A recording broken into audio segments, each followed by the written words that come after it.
पिला माने जदि आपण फटाफट इंग्लिश कहवाई चाहूँगी ताहले आजिर भिडियोटी आपण मानक पई कहीं आजिर भिडियो रे आमे किछि स्मॉल डेली यूज सेंटेंस को इंग्लिश रे कहबा। चलंतु गोटे गोटे लाइक माध्यम रे हमर क्लास को स्टार्ट करनेबा। हमर फर्स्ट सेंटेंस होची मते देखिबा को दियो। आमे हमर डेली लाइफ रे यूज करथो एभले वाक्य जे मते ए कामटा करबा को दियो, मते देखिबा को दियो। आमे इंग्लिश रे कहबा let me see, let me see। मो सहित कहतु पिला माने let me see मते देखिबा को दियो। Very good. नेक्स्ट एग्जांपल गरीबों को सहाय्य कर, गरीबों को सहाय्य कर। आमे इंग्लिश रे कहबा help the poor, help the poor। Next example मते पढ़िबा को दियो, मते पढ़िबा को दियो। let me study, let me study। Next is मो पाखर गोटे कार अच्छी। जेकोसी जिनस आपण पाखर अच्छी, आपण कहउचंदी मो पाखर गोटे कार अच्छी। आपण कहबे I have a car, I have a car. Car बदल रे आपण पाखर आउ किछि अछि त आपण कहि पारबे से जिनसर ना। सपोज आपण कहिबा को चाहउचंदी मो पाखर गोटे घड़ी अछि तो सेंटेंस हबो आई हैव अ वॉच। जानि पाले। नेक्स्ट देखिबा। नेक्स्ट हमर सेंटेंस होची पिला माने मु एबे जाउछि, मु एबे जाउछि। हम इंग्लिश रे कहबा I M living now, I am living now. आपण भाबुथिबे मैडम इठी लिविंग कोन पाई? लिविंग माने गोटे जगह छाड़ीबा, सेति पय हम लिव वर्ब यूज कर परबा। जेहेतु इटा प्रेजेंट कंटीन्यूअस रे थिला हम आईएनजी फॉर्म यूज कले। जानि पाले। नेक्स्ट देखिबा। नेक्स्ट हमर सेंटेंस होची टेबल पोछि दियो, टेबल पोछि दियो। आम इंग्लिश रे कहबा wipe off the table, wipe off the table. Next example कपड़ा भांगी दियो, कपड़ा भांगी दियो। Fold the clothes, fold the clothes. Next is कपड़ा टांगी दियो। आम कहूँ कपड़ा टांगी दियो। आम इंग्लिश रे कहबा hang up the clothes, hang up the clothes। Next is मु आसुछि, मु आसुछि। I am coming, I am coming।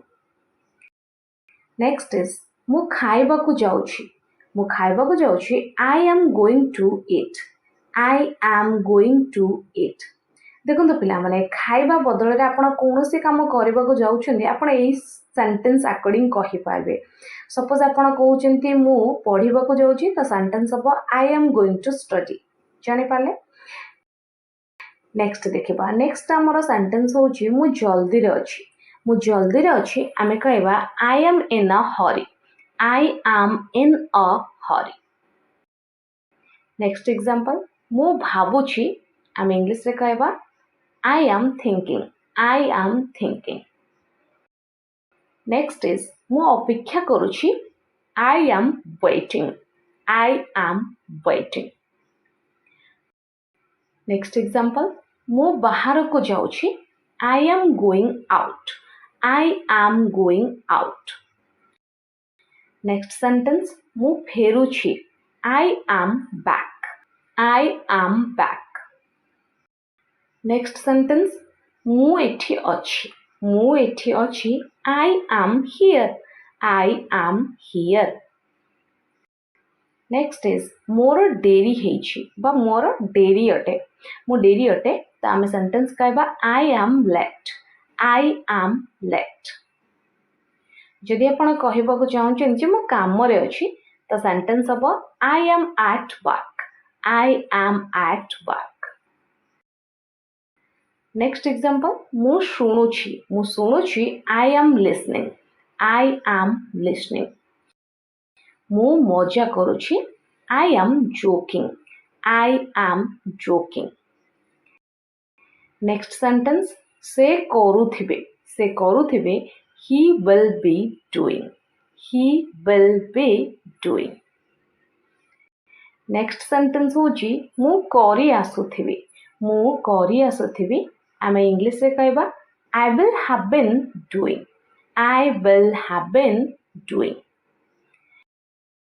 Next sentence Rohit कला, रोहित कला। रोहित did, रोहित बदल आपण आउ कोनोसी व्यक्तिर नाम मध्ये नै पारबे जेंति कि मु कली तो हेजबो I did okay.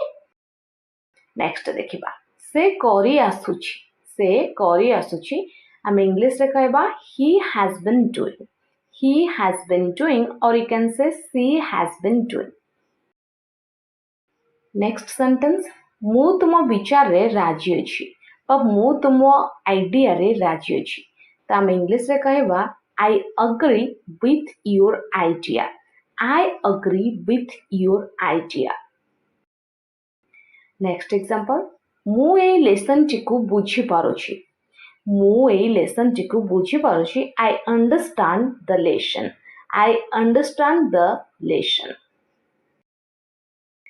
Next is मु पहुंचबा पूर्वरु से चली जाइथिले से कामटा कर देथिले को काम जीवा काम तो आम इंग्लिश रे कहबा he had left before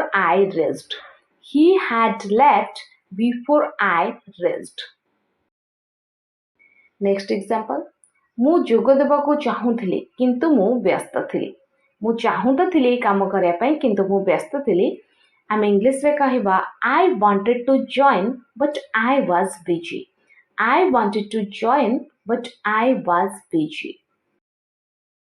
next sentence जदि से फोन करि थांते मु कहि थांती आम इंग्लिश रे कहबा if she calls I will answer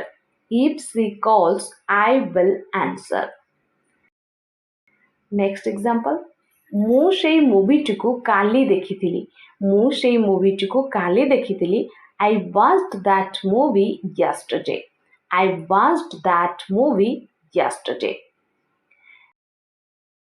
next sentence से क्लास को गला नहीं से didn't go to the class आपण चाहिले didn't को did not simply कहि पारबे माने did not रो कंडक्टेड फॉर्म एटी यूज करछे didn't नेक्स्ट देखिबा नेक्स्ट हमर सेंटेंस होची पिला माने मु आज शिक्षक को देखि नथिली आम इंग्लिश रे कहबा I did not see the teacher today or you can say I didn't see the teacher today next example से एठारे 2015 मसियारु रही आछंती he has been staying here since 2015 next sentence हमर रही से इंग्लिश रे भलो आमे इंग्लिश रे कहबा पिला माने he is good at English कौनसी काम रे के भलो आपण ए भला सेंटेंस कहि पारबे सपोज आपण कहउचंदी से कुकिंग रे भलो रोसई रे भलो त आपण कहि पारबे she is good at cooking जानि पारले नेक्स्ट देखिबा नेक्स्ट हमर सेंटेंस होची तांकर चा पसंद नै आम इंग्लिश रे कहबा he doesn't like tea or you can say she doesn't like tea next example मो स्कूल गली नाही I didn't go to school next example से प्रत्येक दिन गृहपाठ करे she does her homework every day next sentence से मते लेसन टिकु बुझाइले he explained the lesson to me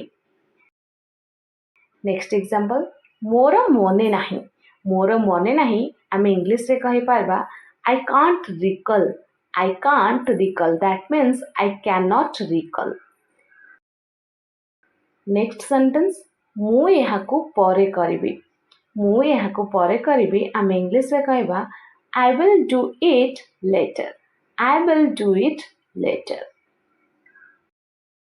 next sentence मु निश्चिंत नुहे आम इंग्लिश रे कहबा I'm not sure or you can say I'm not certain I am not certain next and last sentence हूँ पिला माने मु तुमर साहाय्य करिबी आम इंग्लिश रे कहबा I will help you I will help you आपण चाहिले ए सेंटेंस को टिके एडवांस वे रे मध्य कहि पारबे सेटा होची let me give you a hand let me give you a hand आपण भाबुथिबे मैडम मु कोन आपण को हाथ देबी नाही एहार अर्थ होता पिला माने मु तुमको साहाय्य करिबी बुझी पाले पिला माने सो पिला माने ये थिला किछि इंपोर्टेंट डेली यूज सेंटेंस जहाँ को यूज करे आपण आपणकर इंग्लिश को टिके टॉप लेवल को नहीं पारबे आ इंग्लिश रे जर्नी को आरंभ कर पारबे सो वीडियो पसंद आस्ते लाइक करंतु चैनल नुआ थे एमती वीडियो देखा चाहूले एवं चैनल को सब्सक्राइब कर पाखर बेल आइकन प्रेस करंतु थैंक्स फॉर वाचिंग।